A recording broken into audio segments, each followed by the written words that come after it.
Hey guys, today I'll be showing you how to know if you're blocked in iPhone. So, the simplest yet most effective method is to look at the arrows when sending a message. This number hasn't blocked me, so the arrow, as you can see over here, shows a green color.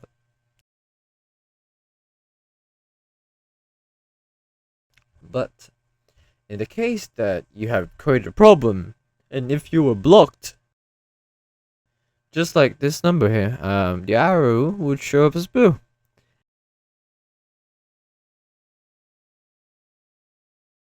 It's actually that simple, so it's not something that you should be thinking much about it. But yeah,